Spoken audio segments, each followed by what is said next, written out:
हम लोग पिछले दिन तक क्या पढ़े थे? इलेक्ट्रिक पोटेंशियल और इलेक्ट्रिक फील्ड में क्या रिलेशन है ना? अभी तक जो मैं बताया था उसको जरा सा एक लाइन में रिमाइंड करिए। मैं क्या बोला था कि इलेक्ट्रिक फील्ड के डायरेक्शन में पोटेंशियल क्या होता है? डिक्रीज होता है ना?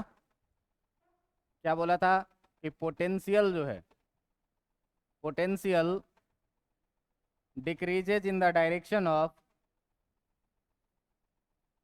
Decreases on moving in the direction of electric field, in the direction of electric field.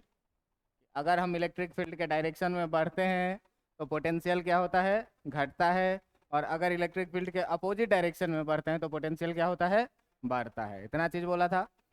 Last दिन बोला था क्या कि अगर इलेक्ट्रिक फील्ड कांस्टेंट है, फॉर कांस्टेंट इलेक्ट्रिक फील्ड, अगर इलेक्ट्रिक फील्ड कांस्टेंट है तो आपको क्या बोला था कि चेंज इन पोटेंशियल जो होता है वो नेगेटिव ऑफ ई डॉट क्या होता है? आर। एक ये चीज बोला था। फिर मैं क्या बोला था कि बेटा तुम साइन को कंसीडर करो ही मत। कंसीडर किस चीज को करो? Magnitude of change in potential का। ये कितना लिखे थे? E dot are. साइन हम लोग कैसे डिसाइड करेंगे? तो अगर इलेक्ट्रिक फील्ड के डायरेक्शन में जाएंगे तो पोटेंशियल डिक्रीज करेगा, और डिक्रीज करेगा मतलब चेंज कैसा आएगा? नेगेटिव। मैं बोला भी था क्या कि मान लो पहले 100 है, इनिशियल में कितना है? 100, आ गए और डिक्रीज होके हो गए 50 फाइनल में। तो जो चेंज हुआ वो चेंज हमेशा कैसे लिखते हैं? Final minus initial. तो चेंज जब फाइनल माइनस इनिशियल लिखते हैं बेटा, तो ये 50 माइनस 100 हो जाएगा, जो कि कितना होगा? -50। यहाँ पर क्या हुआ है? डिक्रीज कर गया है कहानी, है ना? यहाँ पर क्या हुआ है? चीज़ें डिक्रीज हो गई है। अब देखिए कि अगर मान लीजिए कि अगर हमारे पास ये इंक्रीज हुआ होता, अगर ये इंक्रीज हुआ जो था, तो इनिशियल में मान लो कि तुम्हारे पास है 50, और ये इंक्रीज हो करके जो है तो फाइनल में हो गया कितना? 100। तो अब जो अगर तुम चेंज लिखोगे, तो अब जो अगर तुम चेंज लिखोगे तो क्या लिखोगे? फिर से फाइनल माइनस इनिशियल। तो फाइनल माइनस इनिशियल जब आप लिखिएगा तो फाइनल है 100, इनिशियल है 50, कितने का चेंज आएगा? +50 का। तो अगर कोई क्वांटिटी इंक्रीज करता है तो चेंज हमेशा कैसा रहेगा? पॉजिटिव। और अगर क्वांटिटी डिक्रीज कर रहा है तो चेंज कैसा रहेगा? नेगेटिव। तो भाई साहब इलेक्ट्रिक फील्ड के जब डायरेक्शन में हम लोग जाते हैं तो पोटेंशियल डिक्रीज करता है, तो चेंज कैसा होगा? नेगेटिव। और अगर इलेक्ट्रिक फील्ड के अपोजिट डायरेक्शन में आते हैं तो पोटेंशियल इंक्रीज होता है, तब पोटेंशियल डिफरेंस कितना होगा? पॉजिटिव। इतनी बातें मैं बता दिया था। इस पर हम लोगों ने कुछ कुछ क्वेश्चन भी किया था। आप ध्यान दीजिएगा कि कांस्टेंट इलेक्ट्रिक फील्ड का मतलब ये होता है कि यूनिफॉर्म इलेक्ट्रिक फील्ड। और यूनिफॉर्म इलेक्ट्रिक फील्ड में देखिए, मान लीजिए कि ये है कोई सा यूनिफॉर्म इलेक्ट्रिक फील्ड अगर, तो इस यूनिफॉर्म इलेक्ट्रिक फील्ड में क्या क्या चीज़ें आपकी कांस्टेंट हो रही है, इसको जरा सा ध्यान से देखिए। ये है आपका कोई सा इलेक्ट्रिक फील्ड ई, और इस इलेक्ट्रिक फील्ड में आप मान लीजिए क्या कि हमको इस पॉइंट ए से लेकर के और इस पॉइंट बी तक हमको आना है। इस पॉइंट ए से कहाँ तक आना है? बी तक। अब देखो कि जब ए से बी तक आएंगे तो ए से बी तक कैसे आप आएंगे? ए से बी तक आएंगे आप ऐसे आएंगे कि नहीं? तो यहाँ पर देखिए कि एक तो यूनिफॉर्म इलेक्ट्रिक फील्ड है, तो यूनिफॉर्म इलेक्ट्रिक फील्ड है, इसका मतलब यूनिफॉर्म इलेक्ट्रिक फील्ड है, इसका मतलब ये हुआ कि जो इलेक्ट्रिक फील्ड है आपका वो कैसा है? कांस्टेंट। दूसरी चीज, कांस्टेंट इलेक्ट्रिक फील्ड को पैरेलल लाइन से दिखाते हैं। और ये देखिए कि अगर आप बात करेंगे angle between vector R and vector E, electric field और आर के बीच का एंगल थीटा हम लोग बोलें, तो ये थीटा भी कैसा है? कांस्टेंट। कहिएगा कैसे कांस्टेंट है सर?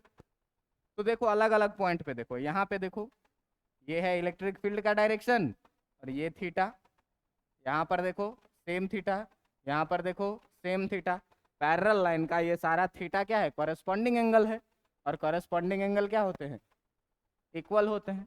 मतलब यहाँ पर थीटा भी कांस्टेंट है और इलेक्ट्रिक फील्ड भी कांस्टेंट है और डिस्प्लेसमेंट भी कांस्टेंट है।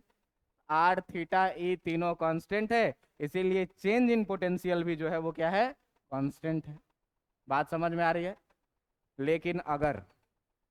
लेकिन अगर आप मान लीजिए ये कि इलेक्ट्रिक फील्ड कैसा रहे, वेरिएबल रहे, जो हम लोगों का आज का टॉपिक है। इतना चीज हम लोग कल पढ़ चुके थे, पिछले दिन पढ़ चुके थे, है ना। आज का टॉपिक है क्या, कि फॉर वेरिएबल इलेक्ट्रिक फील्ड। अगर आप बात करेंगे किसके लिए, वेरिएबल इलेक्ट्रिक फील्ड के लिए, तो वेरिएबल इलेक्ट्रिक फील्ड के लिए क्या कहानी होगी, वेरिएबल इलेक्ट्रिक फील्ड का मतलब क्या होगा कि हर पॉइंट पे इलेक्ट्रिक फील्ड का जो वैल्यू होगा वो क्या होगा, अलग अलग डिफरेंट होगा। तो इलेक्ट्रिक फील्ड वेक्टर है, वेक्टर डिफरेंट है, इसका मतलब या तो मैग्नीट्यूड डिफरेंस है, या तो डायरेक्शन भी डिफरेंट है, या तो दोनों ही डिफरेंट है ना। दो वेक्टर अनइक्वल कब होते हैं, जब क्या हो, या तो मैग्नीट्यूड डिफरेंट करे, या तो डायरेक्शन डिफरेंट करे, या दोनों ही डिफरेंट करे। तभी तो हम लोग दो वेक्टर को क्या कहते हैं, अनइक्वल वेक्टर कहते हैं। अब ध्यान दीजिएगा, इलेक्ट्रिक फील्ड हमको चाहिए कैसा, नॉन यूनिफॉर्म वेरिएबल। तो वेरिएबल मतलब क्या कि हर जगह पर कैसा चाहिए, अलग अलग। तो हर जगह पर मैग्नीट्यूड भी अलग अलग हो सकता है, डायरेक्शन भी अलग अलग हो सकता है, या दोनों ही चीज अलग अलग हो सकती है। मान लीजिए कि हम एक इलेक्ट्रिक फील्ड का आपसे बात कर रहे हैं, ये इलेक्ट्रिक फील्ड है कुछ ऐसा, किसी भी जगह पर एक जैसा नहीं है, कहीं पर मैग्नीट्यूड अलग है, कहीं पर डायरेक्शन अलग है, कहीं पर दोनों ही अलग है ना। अब बोलो कि अगर इस इलेक्ट्रिक फील्ड में मैं कोई दो पॉइंट लूं, एक पॉइंट ए और एक पॉइंट ये बी, आप बताइए क्या ए और बी दोनों पॉइंट पर इलेक्ट्रिक फील्ड कांस्टेंट है, कांस्टेंट नहीं है, तो डायरेक्ट ई डॉट आर लगाएंगे, नहीं लगाएंगे। लेकिन आप जरा सा ये सोचिए, आप जरा सा ये सोचिए कि अगर हम यहां से छोटा सा एक डिस्प्लेसमेंट ले लें डी आर, हम पूरा आर नहीं डिस्प्लेस्ड हुए, यहाँ का पोजीशन मैंने मान लिया क्या कि यहाँ का पोजीशन है R1 और यहाँ का पोजीशन है R2, अलग अलग पोजीशन है ये दोनों। लेकिन अगर इसमें बहुत छोटा सा डिस्प्लेसमेंट लेंगे तो इलेक्ट्रिक फील्ड में कितना चेंज होगा, नहीं के बराबर में चेंज होगा, है ना। क्यों, यहाँ से यहाँ तक में बहुत बड़ा चेंज है, लेकिन हम यहाँ से कह गया कि यहाँ पर हैं थोड़ा सा ऐसे हो गए, कितना चेंज होगा, नहीं के बराबर में चेंज होगा। तो अब इस डी आर डिस्प्लेसमेंट के लिए जो है, तो इलेक्ट्रिक फील्ड लगभग कांस्टेंट रहेगा कि नहीं रहेगा, रहेगा, ठीक ना। तो अगर हम लोग बात करेंगे कि for a very small displacement d r, for a very small displacement d r, ठीक ना, क्या होगा, there is very small change in potential, there is very small change in potential. Potential में भी क्या होगा, बहुत छोटा चेंज होगा। क्यों कि याद करो पोटेंशियल क्या बोले थे, एक्सटर्नल फोर्स के द्वारा एक चार्ज को यहाँ से यहाँ तक धीरे धीरे ले जाने में जो किया गया काम है वही पोटेंशियल है। तो ज्यादा दूर ले जाएंगे तो ज्यादा काम करना पड़ेगा ना, लेकिन अगर बहुत छोटा सा डिस्प्लेसमेंट लगाए तो काम भी कितना हुआ, बहुत छोटा सा। और ऑल्सो जो है, ऑल्सो जो है, तो ई जो है तो कांस्टेंट होगा किसके लिए, also E constant for small displacement d are, बहुत छोटे डिस्प्लेसमेंट के लिए जो है, तो डी आर के लिए जो है, तो इलेक्ट्रिक फील्ड का वैल्यू भी क्या रहेगा, लगभग कांस्टेंट रहेगा। क्यों, हम यहाँ से स्लाइटली हल्का सा आगे बढ़े तो इलेक्ट्रिक फील्ड में कितने का चेंज होगा, नहीं के बराबर में चेंज होगा। अब इलेक्ट्रिक फील्ड कांस्टेंट भी हो गया, डिस्प्लेसमेंट भी हो गया, हमको ये पता है कि छोटा सा डिस्प्लेसमेंट हुआ है तो इसके कारण पोटेंशियल भी कितना होगा, बहुत छोटा होगा। तो इस छोटे से पोटेंशियल को भाई साहब, इस छोटे से पोटेंशियल को हम लिख देते हैं dv, ठीक ना। और dv इक्वल टू हम लोग जानते हैं क्या, ये होता है माइनस ई डॉट छोटा सा डिस्प्लेसमेंट dr, लिखेंगे कि नहीं। अब देखो यहाँ पर देखो इलेक्ट्रिक फील्ड है ऐसे और dr भी है कैसे, ऐसे, थीटा बराबर कितना, 0 डिग्री। लेकिन यहाँ पर देखिए इलेक्ट्रिक फील्ड है कैसे, ऐसे, dr है कैसे, ऐसे, थीटा का वैल्यू कुछ ना कुछ आया कि नहीं आया, आया। हर जगह पर देखिए, यहाँ पर देखिए इलेक्ट्रिक फील्ड है ऐसे और dr का वैल्यू है कैसे, ऐसे, थीटा का वैल्यू क्या है, अलग। मतलब इसके हर पॉइंट पे इलेक्ट्रिक फील्ड का मैग्नीट्यूड भी बदल रहा है, थीटा भी बदल रहा है, जबकि कांस्टेंट वाले में क्या था, इलेक्ट्रिक फील्ड भी कांस्टेंट था और थीटा भी क्या था, कांस्टेंट था। लेकिन वेरिएबल इलेक्ट्रिक फील्ड में क्या हो रहा है कि हर जगह पर भैया थीटा भी बदल रहा है और इलेक्ट्रिक फील्ड भी बदल रहा है। इसीलिए क्या करेंगे हम, बहुत धीरे धीरे धीरे धीरे धीरे धीरे ले जाएंगे वेरिएबल मान के सब। अब जब सबको वेरिएबल मानेंगे तो ये छोटे से डिस्प्लेसमेंट के कारण छोटा सा चेंज इन पोटेंशियल हुआ डी भी। देखिए 3 तरह का डेल्टा हम लोग लिखते हैं, एक डेल्टा लिखते हैं ट्रायंगल, एक डेल्टा ऐसे, और एक डेल्टा हम लोग डी लिखते हैं। इस तीनों का अलग अलग मीनिंग होता है, तीनों को डेल्टा ही बोलते हैं। ऊपर वाला जो ट्रायंगल वाला डेल्टा है इसका मतलब होता है बहुत बड़ा बड़ा चेंज है, ठीक ना, बहुत बड़ा चेंज है। बहुत बड़ा चेंज का मतलब क्या, 2-4 दिन का चेंज, 2-4 साल का चेंज, बड़ा बड़ा चेंज है। ये वाला डेल्टा उससे छोटा चेंज, कैसे, 15 मिनट का टाइम इंटरवल, छोटा टाइम इंटरवल है, तो इसको ये वाला डेल्टा से डिनोट करते हैं। और छोटा जो है डी, डी फॉर डेल्टा, ये डेल्टा जो है वो सेकेंड का 1000वां पार्ट वाला जो डिफरेंस होता है ना, उस इंटरवल को दिखाने के लिए, बहुत छोटे चेंज को दिखाने के लिए इस डी का यूज किया जाता है। तो आप सोचिए कि हम छोटा सा डिस्प्लेसमेंट लिए हैं, हम सोचिए ये कितना छोटा डिस्प्लेसमेंट होगा कि इलेक्ट्रिक फील्ड को पता नहीं चला कि हम बदले हैं। समझ में आ रहा है बात, हल्का सा पॉइंट जस्ट एरर के बराबर में थोड़ा सा खिसक गए हैं, थोड़ा सा खिसक गए हैं, तो इसीलिए क्या हुआ, इलेक्ट्रिक फील्ड चेंज नहीं हुआ। लेकिन हर जगह पर थीटा बदल रहा है, इलेक्ट्रिक फील्ड बदल रहा है, तो अब करेंगे क्या, तो अब करेंगे क्या कि जब भी बात करना होगा for total potential difference, for total potential difference हम लोग क्या करेंगे, ये जो छोटा छोटा डिस्प्लेसमेंट के कारण पोटेंशियल हुआ है डीवी, पहला छोटा डिस्प्लेसमेंट पोटेंशियल डिफरेंस कितना डीवी, अगला फिर से छोटा डिस्प्लेसमेंट पोटेंशियल डिफरेंस कितना डीवी, ऐसे करते करते करते करते जब हम इन्फानाइट बार डिस्प्लेस्ड करेंगे तो ए से लेकर के कहाँ तक पहुंचेंगे, बी तक। देखिए अगर इसमें हम लोग बात करें पहुंचने का, तो इस ए से बी तक पहुंचने में बहुत छोटा छोटा कितना डिस्प्लेसमेंट करना पड़ेगा, इनफानाइट डिस्प्लेसमेंट करना पड़ेगा। और हर डिस्प्लेसमेंट में हमको पोटेंशियल डिफरेंस कितना मिल रहा है, कितना मिल रहा है।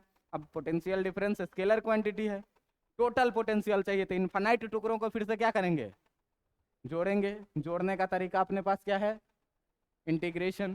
तो अब फॉर टोटल पोटेंशियल क्या करेंगे, डिफरेंस, टोटल पोटेंशियल डिफरेंस के लिए क्या करेंगे, टोटल पोटेंशियल डिफरेंस के लिए आप क्या करेंगे, इंटीग्रेट करेंगे दोनों तरफ, दोनों तरफ क्या करेंगे, इंटीग्रेट करेंगे। इंटीग्रेटिंग बोथ साइड, दोनों तरफ जब इंटीग्रेट करिएगा भैया, तो इधर हो जाएगा इंटीग्रेशन ऑफ डी वी और इधर हो जाएगा integration of minus E dot D R. समझ में आ रहा है बात। अब देखो क्या था, अपने पास कुछ इस तरह का जो है सो इलेक्ट्रिक फील्ड था, इलेक्ट्रिक फील्ड मान लो ऐसे जा रही है, इधर कहीं पर पॉइंट ए था और इधर कहीं पर पॉइंट बी था। मान लो ए पॉइंट का जो पोटेंशियल है वो भी ए है और बी पॉइंट का जो पोटेंशियल है वो कितना है, भी बी है। इस पॉइंट का जो पोजीशन है वो R1 है और इस पॉइंट का जो पोजीशन है वो R2 है। अब इसमें लिमिट भी लगाना है, तो लिमिट में मैं क्या बोला हूँ, जो वेरिएबल रहता है उसी के टर्म में लिमिट लगाते हैं। तो यहाँ पर वेरिएबल भी है, तो भी में हम लोग कहाँ से कहाँ तक गए हैं, भी ए से भी बी तक, तो यहाँ पर लिमिट कितना लगेगा, भी ए से लेकर के भी बी तक। और यहाँ वेरिएबल क्या है, आर है, आर में हम लोग कहाँ से कहाँ तक गए हैं, R1 से लेकर के R2 तक। समझ में आ रहा है बात। अब देखो dv का इंटीग्रेशन कितना हो जाएगा, v कहाँ से कहाँ तक, va से लेकर के और v तक, और ये हो जाएगा कितना इंटीग्रेशन R1 से R2 तक। माइनस साइन को क्या करो, बाहर निकाल लो, और माइनस साइन को जब बाहर निकाल लोगे तो ये कितना हो जाएगा, ई डॉट कितना dr। इतना बात समझ में आ रहा है कि नहीं आ रहा है। अपर लिमिट जब पुट करिएगा तो vb minus lower limit put करिएगा तो कितना, va equal to minus of integration R1 से लेकर के R2 तक कितना जाएगा, ई डॉट dr। अब vb माइनस va क्या है, फाइनल माइनस इनिशियल, यही तो पोटेंशियल डिफरेंस है, पोटेंशियल डिफरेंस है भैया। तो डेल्टा भी इक्वल टू कितना लिखेंगे, माइनस इंटीग्रेशन R1 से लेकर के R2 तक ई डॉट कितना डी आर। यही आपको क्या करना है, याद रखना है। बात समझ में आई कि नहीं आई? तो अभी तक जो हम लोग पढ़े, अभी तक जो हम लोग पढ़े वो क्या पढ़े? अभी तक जो हम लोग पढ़े कि अगर कांस्टेंट इलेक्ट्रिक फील्ड रहेगा, फॉर कांस्टेंट इलेक्ट्रिक फील्ड, जो डेल्टा भी लिखेंगे वो माइनस ई डॉट कितना लिखेंगे, आर लिखेंगे, है ना। फॉर वेरिएबल, अगर वेरिएबल इलेक्ट्रिक फील्ड रहेगा तो वेरिएबल इलेक्ट्रिक फील्ड के लिए जो डेल्टा भी लिखेंगे वो माइनस इंटीग्रेशन R1 से लेकर के R2 तक ई डॉट कितना लिखेंगे, dr लिखेंगे। देखो तुम अगर 11th ढंग से पढ़े हुए होगे तो तुमको पता होगा कि ये केवल तभी सही है जब कांस्टेंट इलेक्ट्रिक फील्ड है, लेकिन ये हमेशा सही होता है कांस्टेंटों के लिए और वेरिएबल के लिए भी। कहोगे कैसे? कहोगे भैया कैसे? एक चीज़ देखो कि इसी चीज़ को जो है, तो तुमको अगर लिखने का मौका मिले तो ई डॉट डी आर को, ध्यान देना, ई डॉट डी आर को तुम देखो कि इसी चीज़ को अगर तुमको लिखने का मौका मिले तो डेल्टा भी equal to minus integration E dot D R को E D R cos theta लिखोगे कि नहीं लिखोगे? R1 से लेकर के R2 तक लिखोगे ना।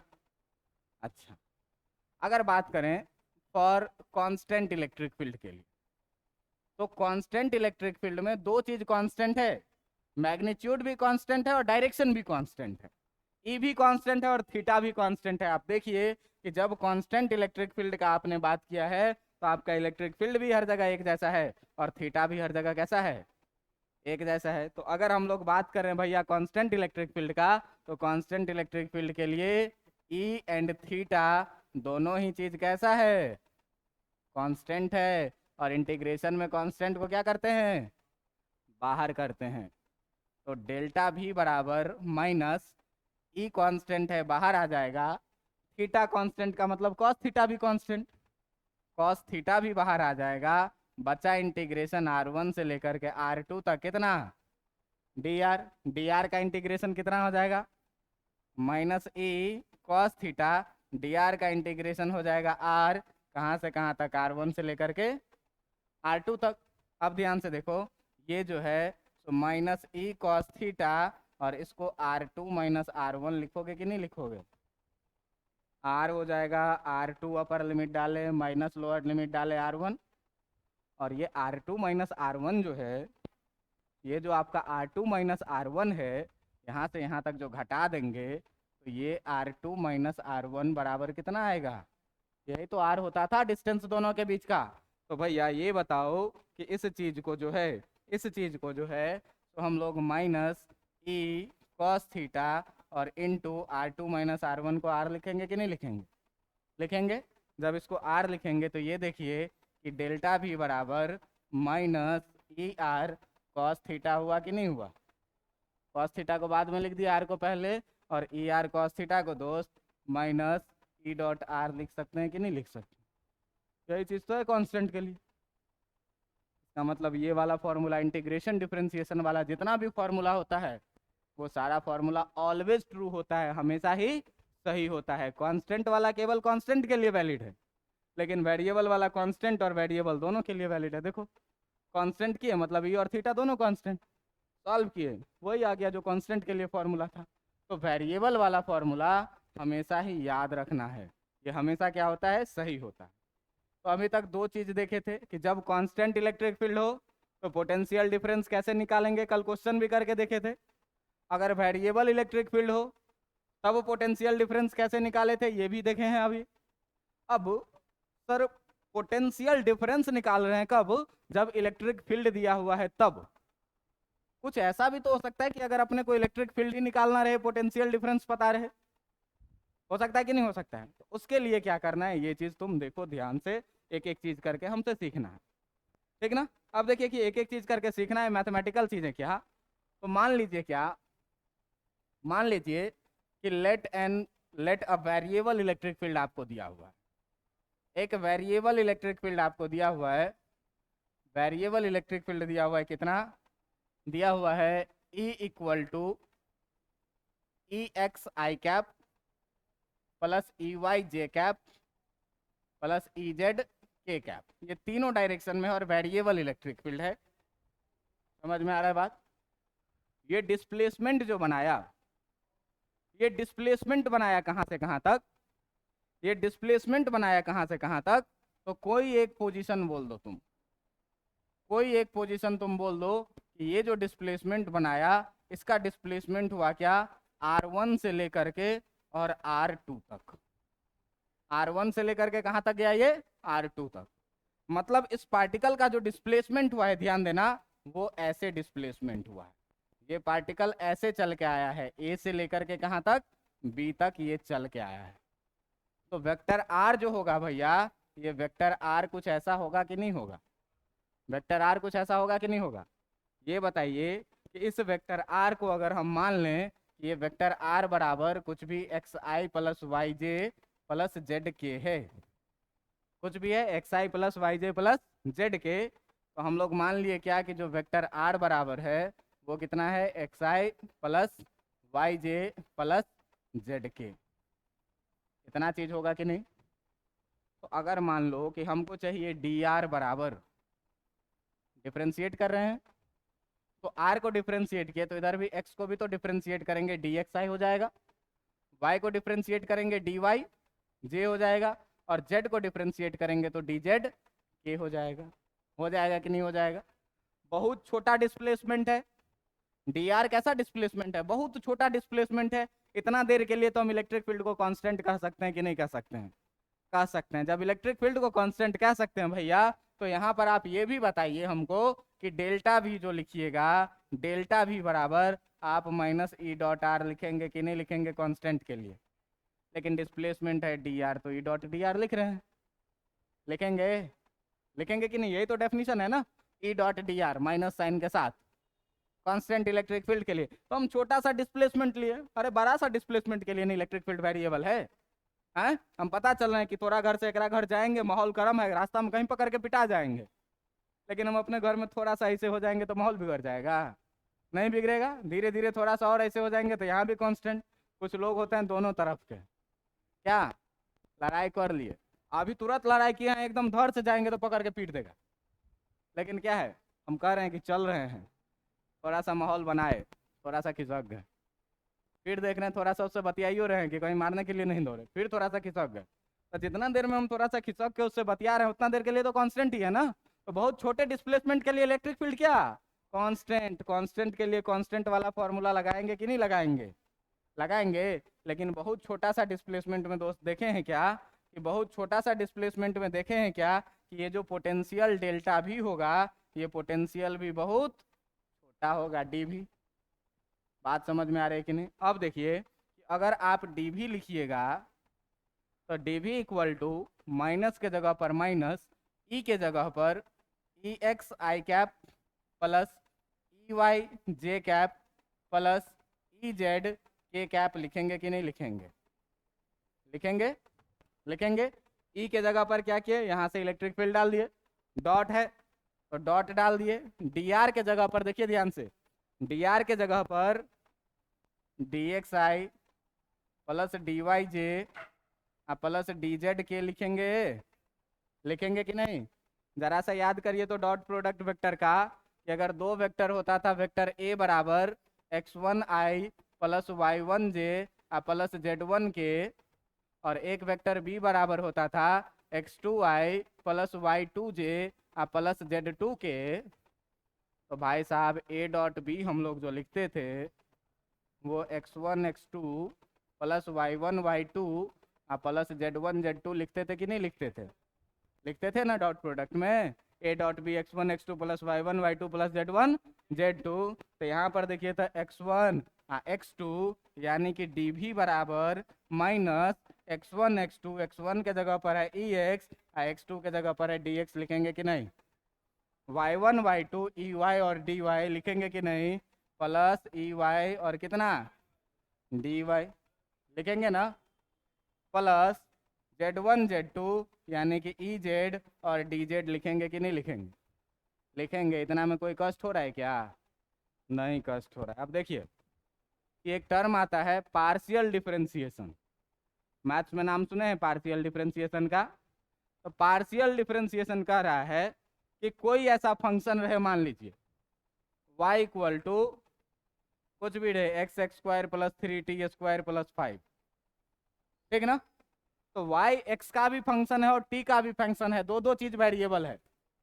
तो कह रहा है अगर तुम delta y by delta x निकालो, यानी कि x के रिस्पेक्ट में डिफरेंशिएट करो, तो x के रिस्पेक्ट में डिफरेंशिएट अगर पार्शियल डिफरेंशिएशन कहेगा तो कहेगा खाली x वेरिएबल होगा, बाकी जितना भी वेरिएबल है t z f कुछ भी सारा क्या होगा, कांस्टेंट होगा। ये पार्शियल डिफरेंशिएशन का क्या है, कॉन्सेप्ट। कह रहा है क्या कि जिसके रिस्पेक्ट में तुम डिफरेंशिएट कर रहे हो पार्शियल डिफरेंशिएशन, केवल वही वेरिएबल रहेगा, बाकी का सारा वेरिएबल क्या रहेगा, कांस्टेंट। जैसे मान लीजिए क्या कि एक वेरिएबल आपको दे दे t बराबर, जैसे मान लीजिए कि कह दिया क्या कि t बराबर जो है x plus y plus z है। अब देखिए t का वैल्यू x y z तीनों के वैल्यू पे डिपेंड कर रहा है, x y z तीनों चीज वेरिएबल है। बात समझ में आ रही है? तीनों चीज क्या है, वेरिएबल। x y z के डिफरेंट डिफरेंट वैल्यू के लिए t का डिफरेंट डिफरेंट वैल्यू आएगा। लेकिन जैसे ही कहेगा कि इसको पार्शियल डिफरेंशिएट करो, पार्शियली डिफरेंशिएट करो किसके रिस्पेक्ट में, विथ रिस्पेक्ट टू x में, तो पार्शियल डिफरेंशिएट का सिंबल होता है delta x by delta t by delta x, ये डेल्टा का सिंबल है, ठीक ना? ये वाला ऐसे जो लिखा जाता है, ये हम उल्टा लिख रहे हैं, ठीक ना? कहता है क्या कि ये जो लिखोगे वो delta t by delta x लिखो, ये पार्शियल डिफरेंशिएशन का सिंबल है। D by D x simple integration हो जाता है, डिफरेंशिएशन हो जाता है, लेकिन ये पार्शियल डिफरेंशिएशन का सिंबल है delta x by delta y। तो अब जो करोगे भैया इधर डिफरेंशिएट, तो इधर भी क्या करोगे, डेल्टा के जगह पर डेल्टा रहेगा, t के जगह पर क्या लिखोगे, x plus y plus z, और नीचे कितना डेल्टा x के रिस्पेक्ट में डिफरेंशिएट कर रहे हैं। डिफरेंशिएशन का प्रॉपर्टी क्या कहता है कि अगर प्लस माइनस साइन रहे तो अलग अलग कर लीजिए, तो अलग अलग कर लीजिए। तो आप ये बताइए कि इसको आप delta x by delta x plus delta y by delta x plus delta z by delta z लिखिए, x लिखिएगा कि नहीं लिखिएगा? पार्शियल डिफरेंशिएशन का कॉन्सेप्ट क्या कहता है कि x के रिस्पेक्ट में कर रहे हो तो केवल x वेरिएबल होगा भैया, बाकी y z सब क्या होगा, कांस्टेंट।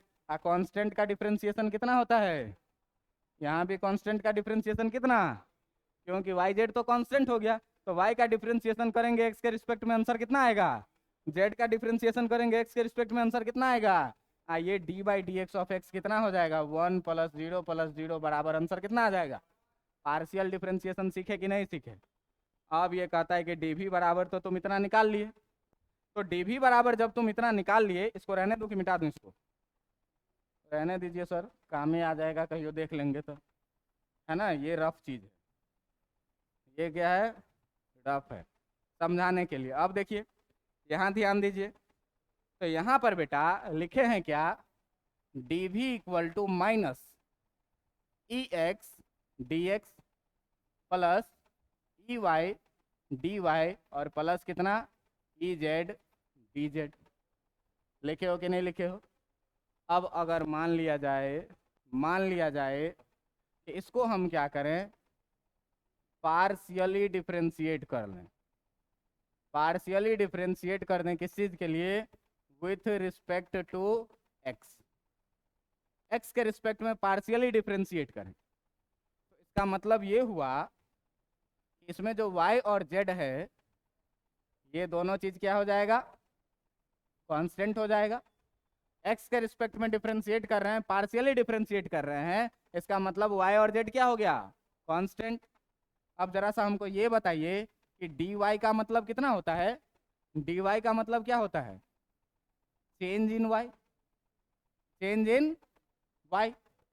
dy का मतलब क्या होता है, चेंज इन y। dy को ऐसे लिखोगे ना यार, डेल्टा y टेंडिंग टू 0, ये तो लिखते हो, और डेल्टा y को क्या लिखोगे, y2 माइनस y1, यही ना है। dy का मतलब क्या, चेंज इन y। अब देखिए कह रहा है कि y कांस्टेंट है, y कांस्टेंट का मतलब यहाँ पर y1 बराबर भी 1, y2 बराबर भी कितना 1, y3 बराबर भी कितना 1, तब ना कांस्टेंट है।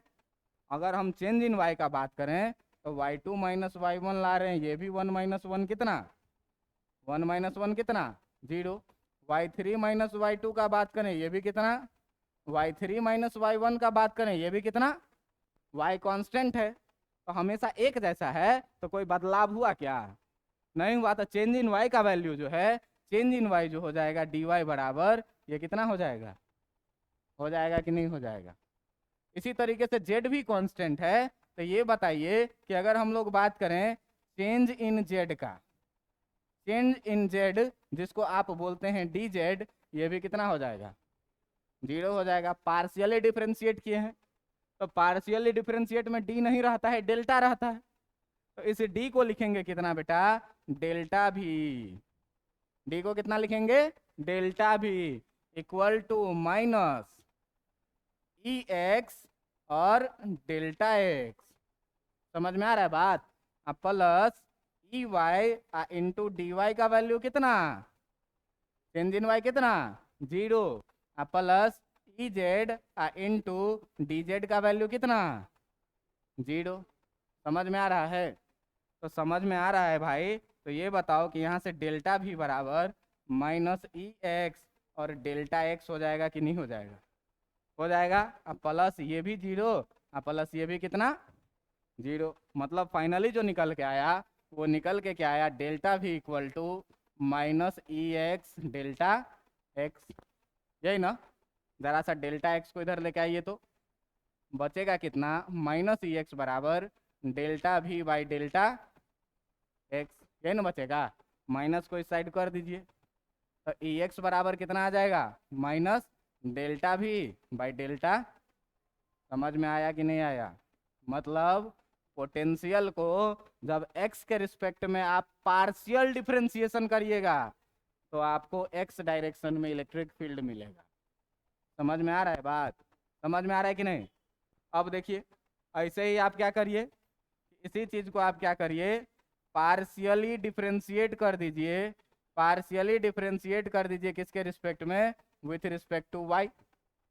तो y में डिफरेंशिएट करिएगा, इसका मतलब x और z जो हो जाएगा ये क्या हो जाएगा, कांस्टेंट हो जाएगा। इसका मतलब चेंज इन x dx भी 0 और चेंज इन y dz भी कितना, चेंज इन z dz भी कितना हो जाएगा, 0 हो जाएगा कि नहीं। अब देखो सब का वैल्यू डालो, तो dv के जगह पर लिखाएगा दोस्त डेल्टा भी, dv के जगह पर क्या लिखाएगा, डेल्टा भी equal to minus E x के जगह पर ई एक्स और डी एक्स के जगह पर कितना 0 है ना, प्लस ई वाई के जगह पर ई वाई और डी वाई के जगह पर कितना डेल्टा वाई, क्योंकि वाई के रिस्पेक्ट में कर रहे हैं। अब प्लस ई जेड के जगह पर ई जेड और डी जेड के जगह पर कितना 0, तो ये भी पूरा 0 और ये भी पूरा 0। तो फाइनली जो बच रहा है भैया, बच रहा है डेल्टा भी equal to minus E y delta y. कितना बच रहा है, डेल्टा भी equal to minus E y कितना डेल्टा वाई। जब इधर लेके आइएगा तो E y equal to minus delta भी बाई डेल्टा वाई हो जाएगा कि नहीं, होगा कि नहीं होगा।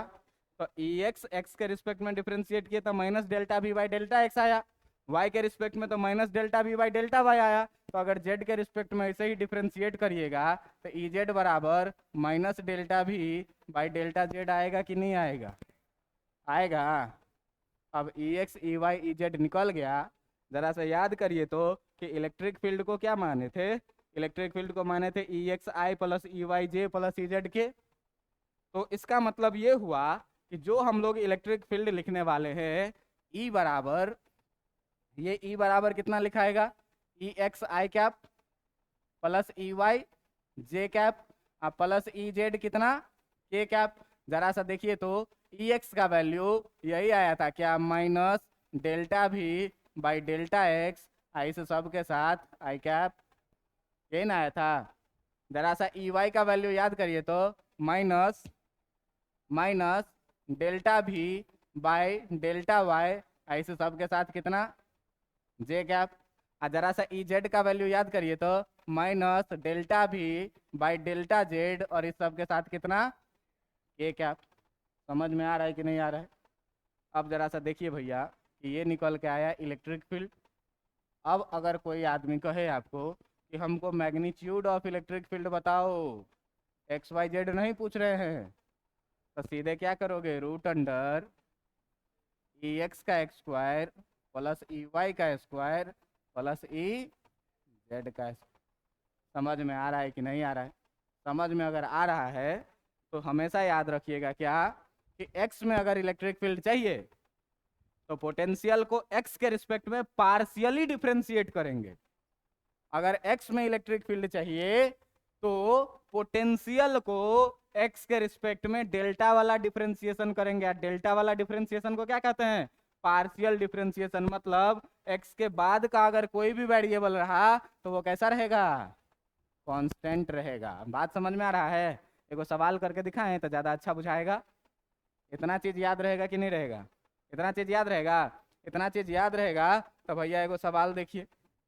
एगो सवाल ये कह रहा है आपसे, क्वेश्चन ये कह रहा है कि if v equal to 3x² i cap plus 2yj cap minus 3z² k cap. अच्छा, पोटेंशियल है तो आई जे के लिखना जरूरी नहीं है, स्केलर है, बस इतना ही रहने दीजिए। 3x² plus 2z minus 3z² है, ये पोटेंशियल दिया है। आपको क्या कह रहा है, कह रहा है क्या कि फाइंड करो, find E net eight point 100 point पर तुमको क्या करना है, नेट इलेक्ट्रिक फील्ड निकालना है। तो नेट इलेक्ट्रिक फील्ड निकालने के लिए पहले तुमको क्या करना है, ई एक्स निकालना है, तब ई वाई निकालना है, तब ई जेड निकालना है। तो भाई ई एक्स इक्वल टू क्या पढ़े हो मेरे दोस्त, ई एक्स इक्वल टू तुम पढ़े हो क्या कि अगर हमको ई एक्स निकालना है ना सर, तो हम क्या करेंगे ना, माइनस डेल्टा भी बाई डेल्टा एक्स करेंगे। क्या कोई दिक्कत? नहीं कोई दिक्कत। सर माइनस साइन तो ठीक है, डेल्टा भी ठीक है, भी के जगह पर ये बताइए कि 3x² प्लस 2y और माइनस 3z² लिख दें क्या? लिख दें। नीचे कितना है sir, delta x. Partial differentiation कर रहे हैं सर, मतलब एक्स के रिस्पेक्ट में कर रहे हैं तो खाली एक्स वेरिएबल होगा, वाई जेड क्या होगा, कांस्टेंट। कांस्टेंट का डिफरेंशिएशन कितना होता है सर, 0 होता है। तो सर 3x² का डिफरेंशिएशन करिएगा तो पावर पीछे आएगा तो 3 दूनी 6 हो जाएगा, आप पावर 1 घटाइएगा तो x हो जाएगा। माइनस साइन भी है, ये ध्यान दीजिएगा, ठीक ना, माइनस साइन भी है। तो इसको जो लिखेंगे वो कितना लिखेंगे, -6x, 2y कांस्टेंट हो गया, डिफरेंशिएशन कितना, 3z² का भी कितना, यानी कि ये हो गया कितना, -6x। समझ में आया कि नहीं आया? अगर दोस्त ई वाई निकालना है, तो ई वाई निकालना है तो माइनस डेल्टा भी बाई डेल्टा वाई लिखोगे कि नहीं लिखोगे? लिखोगे। माइनस साइन है डेल्टा के जगह डेल्टा, अभी के जगह पर फिर से बताइए 3x² प्लस 2y अब माइनस 3z² लिखेंगे कि नहीं लिखेंगे? और नीचे कितना लिखना है, डेल्टा। कह रहा है कि पार्शियल डिफरेंशिएशन कर रहे हैं भैया, मतलब y को छोड़ के बाकी सब कैसा होगा, कांस्टेंट होगा। तो माइनस साइन है तो माइनस साइन रख दिए, एक्स कांस्टेंट है तो इसका डिफरेंशिएशन कितना हो जाएगा, 0 हो जाएगा। प्लस 2y का डिफरेंशिएशन कितना हो जाएगा, जेड कांस्टेंट है तो इसका कितना हो जाएगा, मतलब निकल के ये आया कि जो आपका ई वाई बराबर आया, ये ई वाई बराबर कितना, माइनस से 2 मल्टीप्लाई करेंगे तो कितना हो जाएगा, -2। समझ में आया कि नहीं आया? अब इसी तरीके से अगर ई जेड निकालना है भैया, अगर ई जेड निकालना है तो ई जेड इक्वल टू बताइए माइनस डेल्टा भी बाई डेल्टा जेड लिखेंगे कि नहीं लिखेंगे? लिखेंगे। माइनस के जगह माइनस, डेल्टा के जगह डेल्टा, अब भी के जगह पर कितना था, भी के जगह पर था 3x² plus 2y minus 3x² minus 2y plus 2y अब माइनस 3z²। नीचे कितना है, डेल्टा जेड। कह रहा है क्या कि जेड के रिस्पेक्ट में पार्शियली डिफरेंशिएट कर रहे हैं, मतलब एक्स और वाई क्या होगा, कांस्टेंट होगा। तो एक्स और वाई कांस्टेंट होगा दोस्तों, माइनस साइन है तो माइनस, एक्स कांस्टेंट है 0, वाई भी कांस्टेंट है 0, इसका हो जाएगा कितना, -6z। हो जाएगा कि नहीं? पावर पीछे आया था 3 दूनी 6 हो गया, अब पावर 1 घटा तो 1 घट गया, माइनस रहा तो 1 ही। अभी माइनस और माइनस मल्टीप्लाई होकर के हो जाएगा कितना? +6z।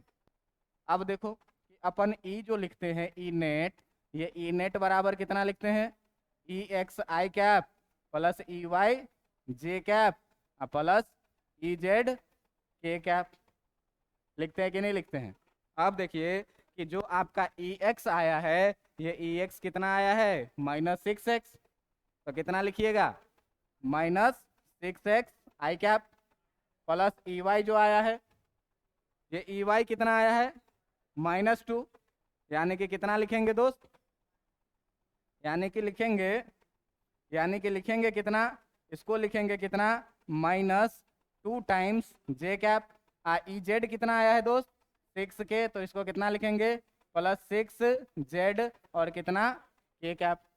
लिखोगे कि नहीं लिखोगे? अच्छा, ये निकल के आया क्या? E net. अब पूछ रहा है क्या कि एट पॉइंट, कौन से पॉइंट पे निकालना है ये भी दिया हुआ है। तो एट पॉइंट कौन सा दिया हुआ है सवाल में? 100।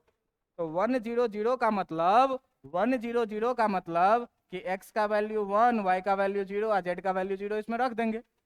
रखेंगे कि नहीं रखेंगे? तो भैया x के जगह पर जब 1 रखोगे तो -6 × 1 आई कैप। y है ही नहीं तो y के जगह पर कुछ रखेंगे ही नहीं, तो कितना? -2 जे कैप +6 × z के जगह पर 0 है, इतना कितना? के कैप। ये आके आएगा कितना? -6 आई कैप -2 जे कैप और +0 के कैप। यही निकल गया क्या? ई नेट वेक्टर फॉर्म में। और अगर कोई आदमी कहता क्या कि ई नेट का हमको मैग्नीट्यूड निकाल के दिखाओ, तो ई नेट का मैग्नीट्यूड √ई एक्स का स्क्वायर प्लस ई वाई का स्क्वायर प्लस ई जेड का स्क्वायर बतेबे किए हैं। मैग्नीट्यूड निकालना। अरे यार, वेक्टर का मैग्नीट्यूड x² + y² + z² का रूट नहीं होता है जी? होता है ना? तो अगर इसका रूट निकाल दोगे भाई वाह, तो रूट जब निकालोगे तो देखो तो ई एक्स का वैल्यू कितना आएगा दोस्त? -6। तो -6 का कितना? स्क्वायर प्लस ई वाई का वैल्यू कितना है दोस्त? -2। तो -2 का स्क्वायर। ई जेड का वैल्यू कितना है? 0 का स्क्वायर। ये कितना हो जाएगा? 36 + 4 + 0 रूट अंडर कितना? 40। ये हो जाएगा कितना? 2√10। थोड़ा सा यूनिट लिख देंगे तो ज़्यादा अच्छा लगेगा। समझ में आ रहा है? समझ में आ रहा है कि नहीं निकाल रहा है? तो क्या सब सीखे कि अगर पोटेंशियल दिया रहे तो इलेक्ट्रिक फील्ड कैसे निकालेंगे? पार्शियल डिफरेंशिएट करके। खाली डिफरेंशिएट नहीं, पार्शियल डिफरेंशिएट करके। अगर इलेक्ट्रिक फील्ड दिया हुआ रहे तब पोटेंशियल कैसे निकालेंगे? तो तब पोटेंशियल निकालेंगे सिंपल इंटीग्रेट करके। ई dot D R, electric field को आर के रिस्पेक्ट में इंटीग्रेट करेंगे तो पोटेंशियल डिफरेंस आएगा। आप पोटेंशियल डिफरेंस को एक्स वाई जेड के रिस्पेक्ट में बारी बारी से पार्शियल डिफरेंशिएट करेंगे, तब जाके निकलेगा क्या? Electric field.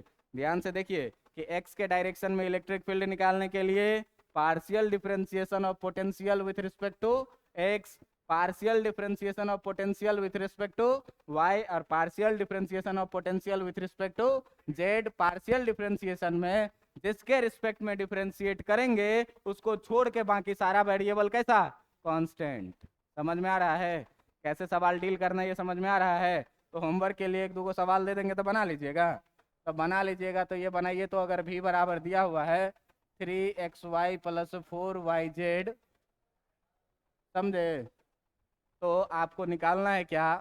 Find E net eight x = find E net eight 1 1 1। ये पहला सवाल है। और दूसरा सवाल है आपके लिए कि अगर भी बराबर दिया हुआ है 3x² छोड़िए 3x² नहीं, खाली दिया हुआ है x² + yz², then find E net at 0 0 4। दोनों सवाल बन जाएगा क्या? दोनों सवाल बन जाएगा। देखना कि पार्शियल डिफरेंशिएशन में पार्शियल